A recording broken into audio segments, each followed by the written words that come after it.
Trebuie naratorul Vice, bună seara. Astăzi avem un caz despre o româncă cu brutalitate în Italia de o criminală în serie. Asta la noutăți. Anul ăsta, 2025. Suntem în 9 ianuarie 2025. Și e român cu o brutalitate în Italia de o criminală în serie, sunt așa de tare de gâtă, aproape decapitat-o. Ucigașul Matilde Zelex, o româncă de 19 ani care trăia în Italia, a fost adusă în fața justiției la 3 ani după crima care a peripilat-o la orașul Salerno. Criminalul se numește Carmine Ferrante, iar potrivit presei italiene va sta cel puțin 20 de ani pe gratii. Pentru acesta e acuzat că ar fi ucis o româncă, Mariana Tudor Zerenț Sechești, și încă o femeie tânără prostituată în Bulgaria, dar este suspectat că ar fi omorât și alte femei. Trupul înspățită Mariana a fost găsit pe 15 mai 2016 pe un câmp de lângă Salerno. Corpul femeii se afla deja în descompunere, iar în 13 mai nu au fost găsite niciun fel de acte, însă anchetatorii au reușit să stabilească identitatea pe baza probelor ADN. Poliția italiană a găsit martori care au relatat că românca a fost răpită în noaptea 30 aprilie 2016, văzută a violat, apoi a ucis-o, iar ca să-i pierdă urma, a abandonat-o pe un câmp fără acte. Presa italiană a scris că fata a fost strangulată violent, strâmtarea și loviturile bărbatului fiind aproape să decapiteze. Ancheta a durat mai bine de 3 ani, în cadavrul fetei a rămas mai bine de aproape 2 ani în Italia la cerere expresă a procurorului pentru care a însemnătat cazul. Notițe arată că toate probele îl indică că de vinovat Carmine Ferrante, un sedar de 38 de ani din Vietri Sud de Mare, o localitate aproape de Salerno. Bărbatul a fost deja condamnat 20 de ani de închisoare într-un caz similar, după care ce a violat și ucis o pristătorgină în Bulgaria. La finele lunii aprilie 2019, procesul în care Ferrante este acuzat că a ucis-o pe Mariana Doseches. Jurnaliștii italieni scriu că aceasta va fi condamnat și la alți cel puțin 20 de ani după Gretei.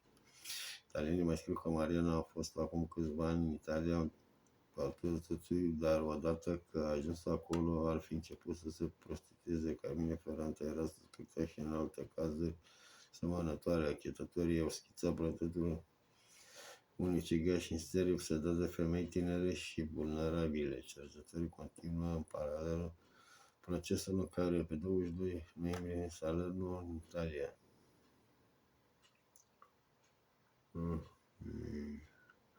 Hai să mergem mai departe cu cazul, să vedem motivul.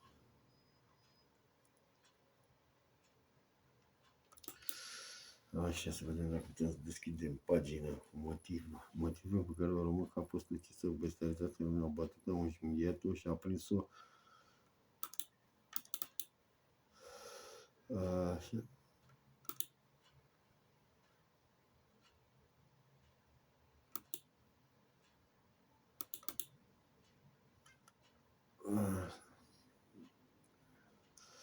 Iată, o româncă, cred că asta e Ferrante. Violeta stângă ar fost ucisă în zălăzea de prietena ei din dreapta.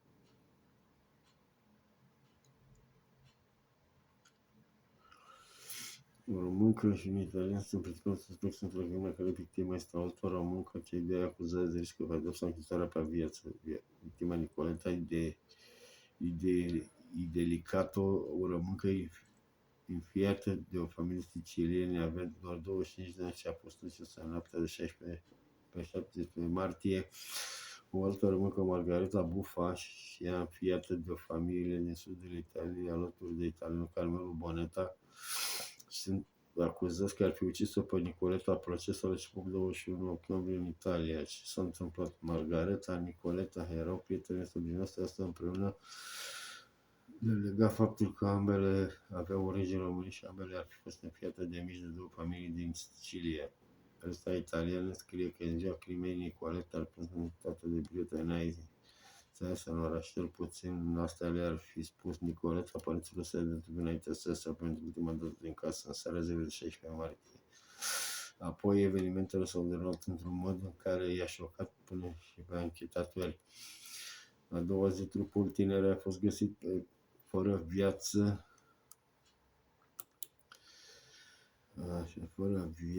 și incendiat pe un câmp lângă localitatea Marsala. Criminaliștii s-au remarcat că fata a fost înfigată de cel puțin 12 ori înainte să fie incendiată. Lama cuțitul care a fost străpus în plămărările adânci a făcut-o să piardă mult sânge. Agresorii Margareta Buffa și Carmelo Boneta au dat dovadă de un sadism ieșit din comun după ce au bătut-o și au rănit-o grav, au ars-o cu țigare, strigând cu suferința ei. Apoi au stropit-o cu benzină și au dat foc de vie. Autopsia peste de ulterior că Nicoleta trăia încă atunci când a fost incendiată. Au bătut-o cu străbătuce un junghiător și au ars-o cu țigare. Apoi au aprins-o ca să ardă de vie. Au declarat sursele în cadrul anchetei. Rai 1. Așa, încă un caz, crimă din Gizdulăzie sau din cauza banilor. Potrivit TP24, investigații Nicoleta ar fi fost prinși de poliție pe 20 martie și arestați luni 21 octombrie și a avut loc prima înfățișare. Cei doi sunt acuzați de crimă cu mărmitare, iar Iataca Notiție sublinează că se va ține cont de o serie de circunstanțe agravante. Anchetatorii au obținut și o înregistrare în care se aude foarte clar vocea mai în timp ce spune iubitului său să nu lase pe nimeni să găsească trupul, să față evidențelor mâncare cunoscut fapta. Dar nu a putut să explice motivul în spatele crimei. Se crede totuși că ar fi fost vorba de documentele zi. Există și alte elemente, astfel încât unul dintre prietenii victimei care a apărut ca martor la proces susține că Nicoleta venea să le dea bani Margaretei și iubitul acestea afară ca sumele să-i fie restituite. Stăturul de acest lucru victima ar fi refuzat să le mai dea bani. Iar acest lucru ar fi contat de chestiune SkyTG 24 aduce în discuție și o altă variantă a Nicoleta ar fi putut să fie victima unui ritual satanic, lucru explicând cel puțin parțial cruzimea care a fost ucisă. Totuși cauzele exacte ale crimei nu se cunosc, dar audierile vor continua în săptămâna viitoare.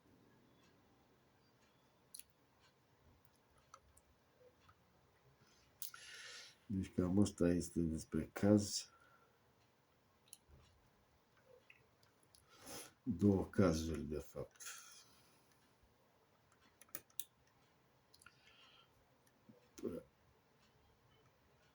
E că...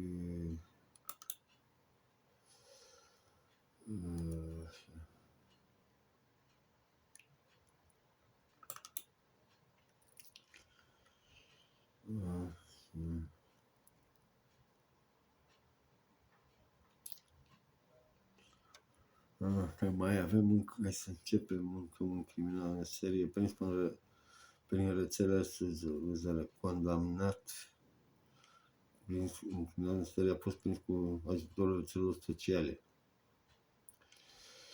Așa, hai să vedem ce e cazul ăsta, ce surprizele mai rezerve.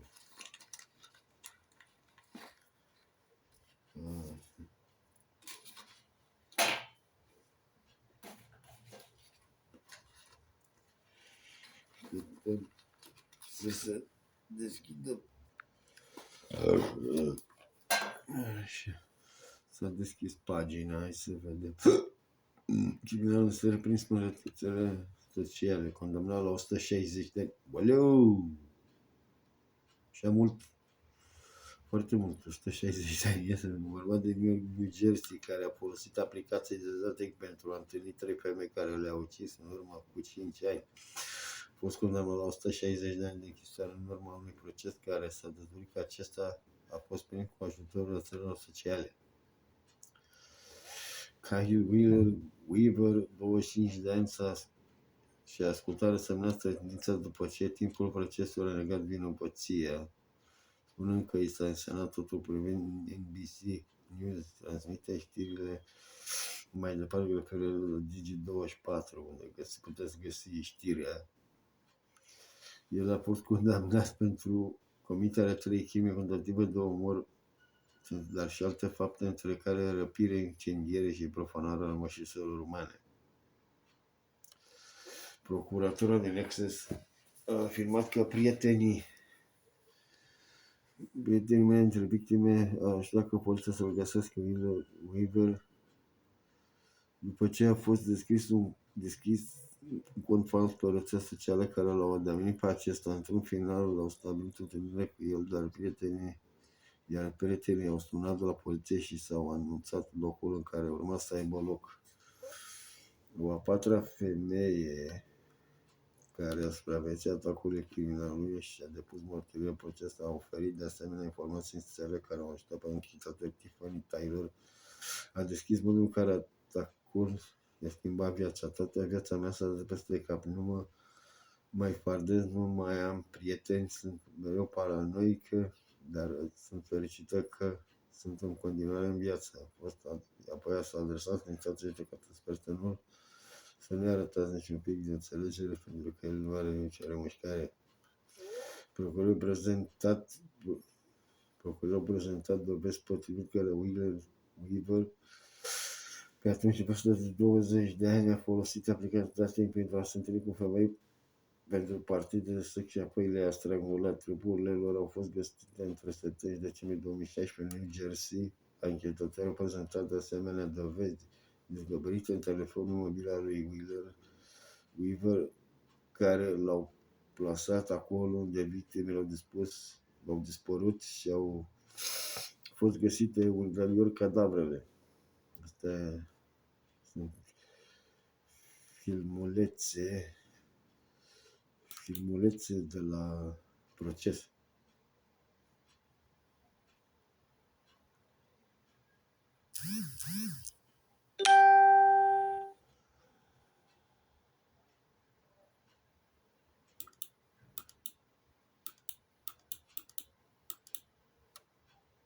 Da, nu știu dacă pot să-l redau cu sunet. De obicei am probleme cu sunetul. Nu să mă scuzați. Da. Asta cu sunet care mai am. Găsesc cu sunet sunt anchetatori din România. Nu știu. Eu văd că nu mișcă deloc. Da, nu pornește. Nu pot să-l pornesc.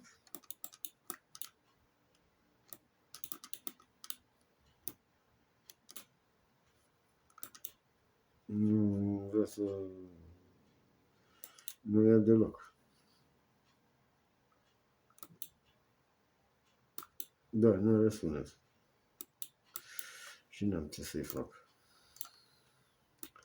Degeaba îl postez, așa că... Hai să vedem. Mai scrie, ăsta e tot cazul. Asta e tot cazul.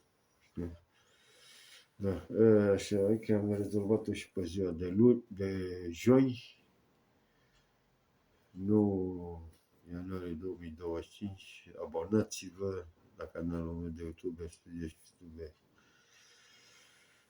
Așa. Sper să ajungem și la finalul anului acesta, așa că vă spun la mulți ani pe anul ăsta. Sper că sunteți sănătoși.